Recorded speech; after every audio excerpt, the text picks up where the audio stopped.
안녕하세요.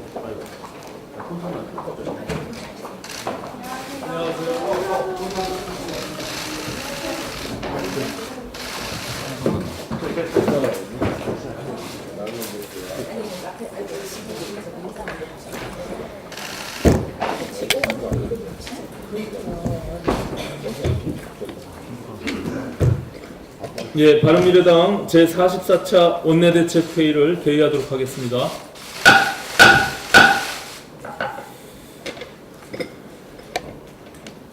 예, 먼저 오늘 새벽 4시경에 헝가리 부다페스트에서 우리 국민 단체 여행객 33명과 또 헝가리 승무원 2명이 탑승한 유람선이 크루즈선과 충돌하는 침몰 사고가 발생했습니다.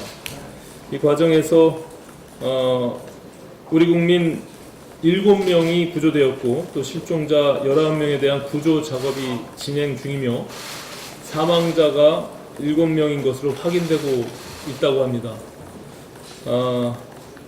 이런 사고로 인해서 유명을 달리하신 분들께 조의를 표하고 또 정부는 조속히 이 사고 수습을 위해서 최선과 만전을 기해 주시기를 당부드립니다. 이후에 진행되는 부분들을 저희도 보면서 당 차원에서 대응을 하도록 그렇게 하겠습니다.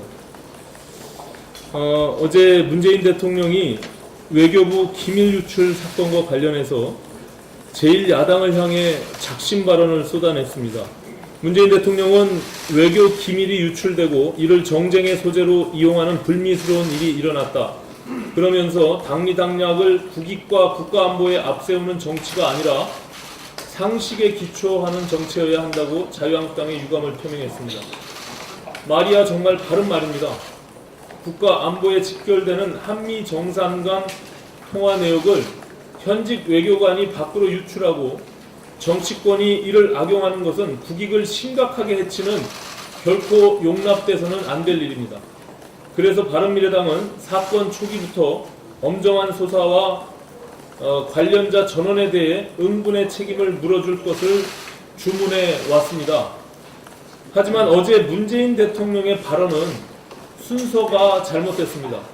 문 대통령 말대로 변명의 여지가 없이 있어서는 안 될 일이 벌어졌고 그래서 대통령이 대국민 사과까지 하는 지경에 이르렀다면 일개 참사관 하나 징계하고 야당 탓을 하며 유야무야 넘어갈 일이 아닌 것입니다. 사태가 이 지경이 되도록 기밀 유지와 보안 관리를 엉망진창으로 한 강경화 외교부 장관과 조윤재 주미대사에게 일벌백계 차원에서 관리감독의 책임을 반드시 물어야 합니다. 그런 연유에 야당의 책임도 따지는 것이 합당한 태도일 것입니다. 문재인 대통령은 어제 마치 남의 일을 대하듯이 공직 자세를 새롭게 일신하는 계기로 삼아주기 바란다고 어디서 많이 본 듯한 유체이탈 화법으로 각 부처 공무원들에게 주문을 했습니다. 그러나 가장 먼저 자세를 일신해야 하는 사람은 다름 아닌 문재인 대통령 본인이라는 것을 아시기 바랍니다. 문 대통령은 이 사태를 더 이상 안이한 자세로 보지 말고 강경화 외교부 장관과 조윤재 주미대사를 즉각 문책하기 바랍니다.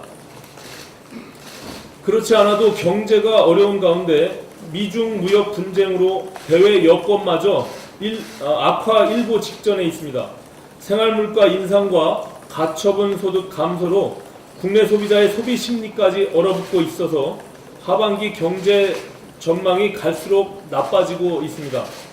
이런 와중에 민주노총은 총파업 운운하며 불법 폭력으로 기업 활동을 방해하고 문재인 정부는 그런 민주노총을 수수방관하고 있어서 국민들의 불안이 가중되고 있습니다.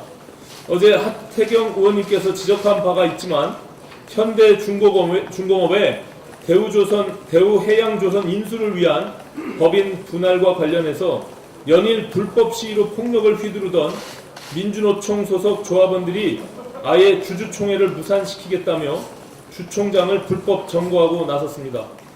현대중공업 사측에서는 인수합병 과정에서 법인이 분할돼도 고용 안정과 단협 승계를 보장한다고 약속하는데도 노조는 앞으로 선박수주가 안 되면 구조조정을 하려 할 것이다 라는 말도 안 되는 이유로 반대를 위한 반대를 하고 있는 것입니다. 조선업이 지난 몇 년간 극도의 불황을 겪다가 이제 그것을 극복해 보자고 인수합병을 시도하는데 선박수주가 잘 되도록 함께 노력을 하는 게 옳은 일이지, 수주가 잘 되든 안 되든 철밥통만큼은 보장하려고 억지를 부리며 폭력까지 행사하는 것이 말이 되는 것입니까? 이처럼 노조의 억지와 폭력은 이미 도를 넘어섰습니다. 그런데도 경찰 수뇌부가 정권의 눈치를 살피면서 미온적인 대응으로 일관하면서 공권력의 권위를 스스로 무너뜨리고 있는 것은 큰 문제가 아닐 수 없습니다. 조합원들의 폭력에 일선 경찰들이 이가 부러지고 손목이 골절되는 피해가 속출하고 공권력이 유린당하고 있는데도 경찰 수뇌부는 무능하고 무기력한 자세로 수수방관하고 있습니다. 경찰 수뇌부가 지금처럼 계속 미온적인 태도로 일관하면서 결과적으로 노조 편을 들게 된다면 이번 사건은 향후 검경 수사권 조정에도 악영향을 미치게 된다는 점을 분명히 말씀드립니다. 경찰의 존재 이유를 묻지 않을 수 없습니다. 경찰이 중상을 입어도 나몰라라 하는 경찰 조직을 일반 시민들이 어떻게 믿고 수사권을 맡기겠습니까? 이번 사태는 애당초 관용의 여지가 없는 것입니다. 경찰은 불법 폭력으로 주총장을 점거하고 있는 민주노총 소속 조합원들을 즉각 해산시켜야 합니다. 또한 총파업 운운하면서 주총에서 반대표를 던지라고 국민연금을 압박하는 상급단체 금속노조의 배후조정 혐의도 철저히 수사하기 바랍니다. 끝으로 앞으로 바른미래당의 원내 전략에 대해 간단하게 말씀드리겠습니다.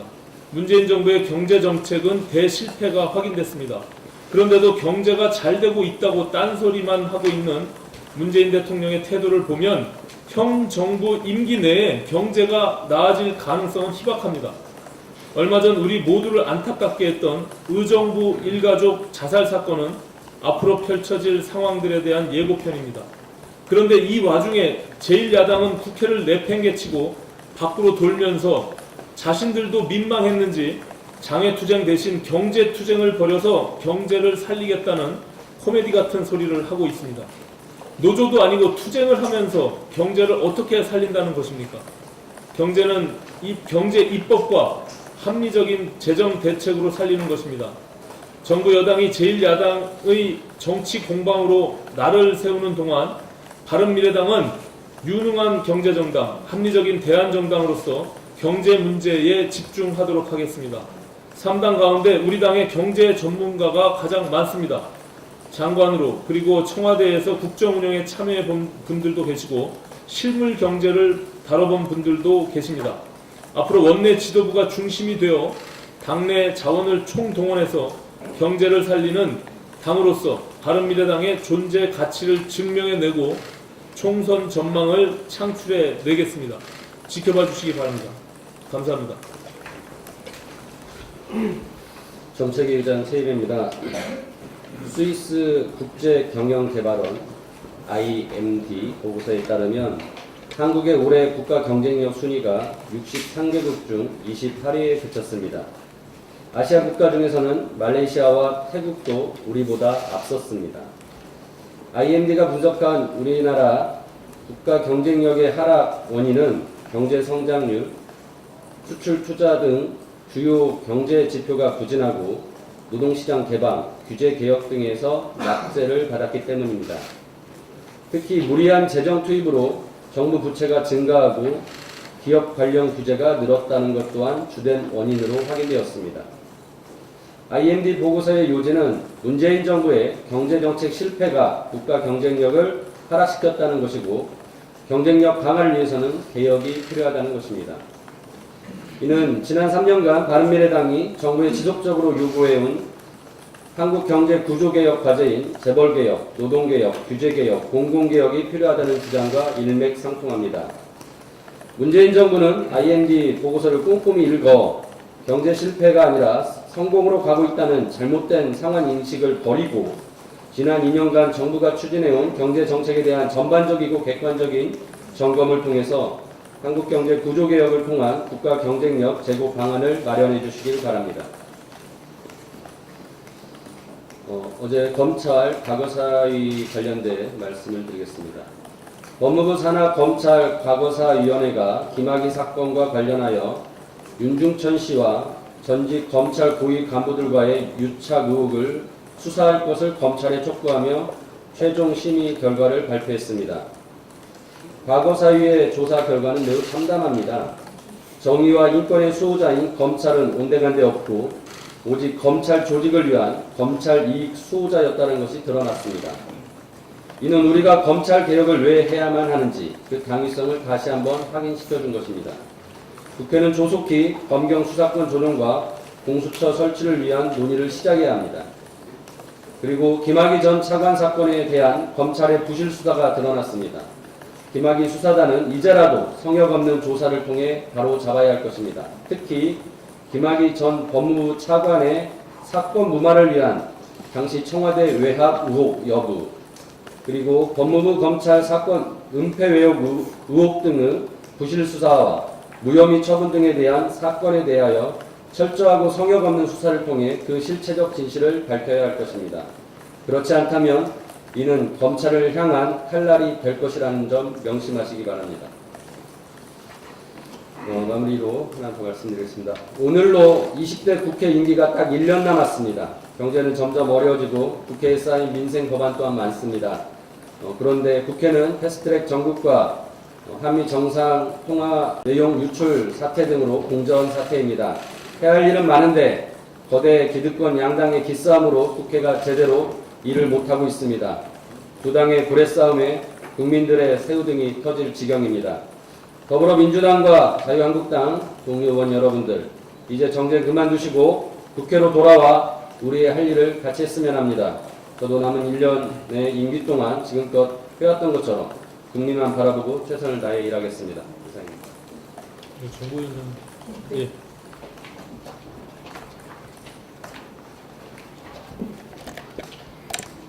정보위가 열리지 않고 있는 부분에 대해서 억지 쓰는 분들이 있어서 몇 가지 사실을 분명하게 바로잡겠습니다.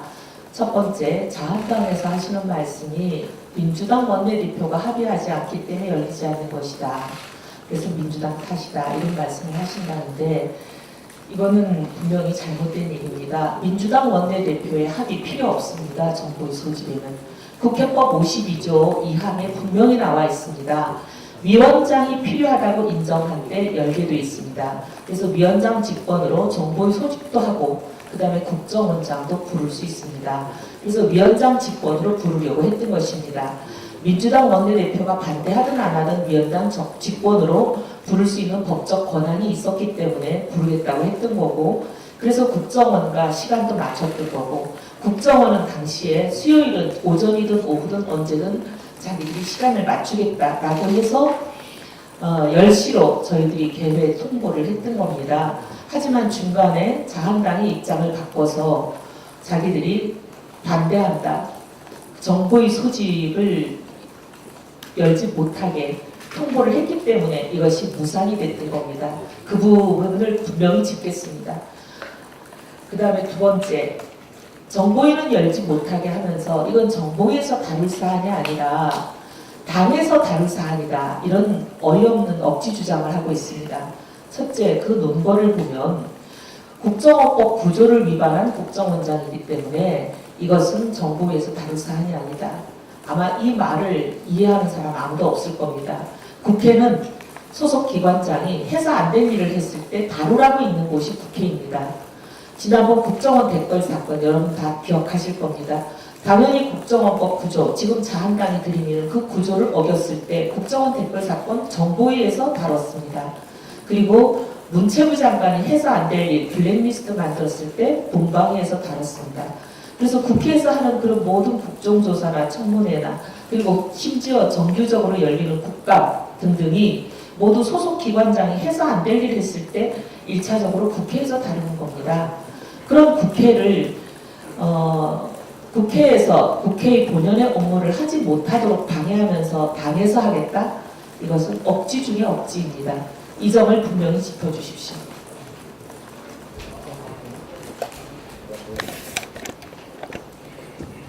지난 28일 단행된 청와대 인사에 대해서 한 말씀 드리겠습니다. 그동안 청와대가 보여준 인사 검증의 문제는 시스템의 문제라기보다는 코드 중심 그리고 자기 편에 대한 관용과 온정주의가 그 문제의 핵심이었는데, 이번 인사에서 법무법인 부산 출신 자기 편 김혜숙 법제처장을 인사수석에 임명한 것은 문제 해결의 의지를 떠나서 무엇이 문제인지도 인식하지 못하고 있음을 명백하게 보여주는 사안이라고 생각합니다. 더욱이 정부 정책과 법령에 대한 유권 해석을 가장 중립적으로 정부 내에서 내려야 하는 법제처장에 자신의 참모였던, 얼마 전까지 법무비서관을 지냈던 분을 임명을 했습니다. 인사수석과 법제처장의 맡은 바 역할에 따라서 의식적으로 반론을 제기하는 소위 악마의 대변인 역할을 할 수 있는 인사를 고를 수는 없었던 것인지, 그런 인사는 임명할 수 없었던 것인지 되묻지 않을 수가 없습니다. 그런 건강한 리더십, 그런 수준 있는 국정 운영은 문재인 정부, 문재인 대통령에게 기대할 수 없는 것인지도 함께 묻고 싶습니다.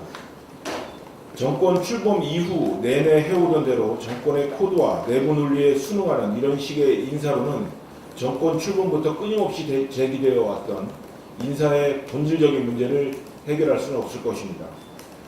아직도 돌이킬 수 있는 시간과 기회가 많이 남아 있습니다. 정권의 미래를 위한 인사가 아니라 나라의 미래를 염두에 두는 그러한 인사, 또 다른 문제를 야기하는 인사가 아니라 문제를 해결하는 인사, 그런 인사를 해야 될 것으로 생각합니다.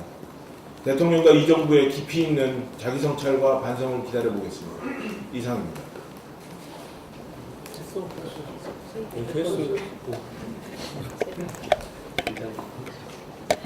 네, 최저임금과 관련해서 한 말씀 드리겠습니다. 지난 28일에 일본 상공회의소가 최저임금 1000엔을 추진하는 일본 정부의 정책을 반대하는 공개 요망서를 후생노동성과 자민당에 제출을 했습니다. 최저임금을 3%를 초과해서 인상해서 1000엔을 웃돌게 된다면 중소기업의 직격탄을 날리고 사업의 생존을 위태롭게 한다는 것이 그 이유였습니다. 일본은 지역별로 최저임금이 다르고 2016년부터 3년 연속 최저임금 인상률이 3%에 머물렀다고 합니다. 2017년을 기준으로 보면은 일본의 1인당 GDP는 38,000달러 정도 되고 당시에 우리나라의 1인당 GDP는 29,000달러 정도입니다. 일본이 우리나라보다 약 1만 달러 정도 높은 수준입니다. 그런데도 일본은 최저임금 1000엔에 대한 사회적인 우려가 큰 상황입니다. 더욱이 일본에는 주유수당도 존재하지 않습니다. 반면에 지금 청와대와 정부 여당은 최저임금 속도를 조절하겠다면서 내년도 최저임금을 3-4% 올리겠다고 하고 있습니다. 마치 대단한 선심을 쓰는 것 같습니다. 그런데 문재인 정부가 내년도 최저임금을 3-4% 올리면 지난 2년간 29%나 올린 최저임금이 없던 일이 되는 것이 아닙니다. 저소득층의 일자리를 없애고 소상공인을 몰락시키고 대기업마저 위협하고 있는 최저임금 인상의 스노우볼은 이미 걷잡을 수 없이 커졌습니다. 2년 동안 최저임금 인상 29%를 기록했으면 내년도 최저임금은 적어도 동결을 해야 하는 것이 상식입니다. 문재인 정부는 당장 내년도 최저임금 동결을 선언해야 합니다. 소득주도 성장 정책의 실패를 가리기 위해서 요즘 요란하게 언론 플레이하고 있는 벤처 투자 등 어떠한 성장 정책도 최저임금 문제를 해결하지 않는 한 실패할 수밖에 없다는 것을 명심해야 합니다.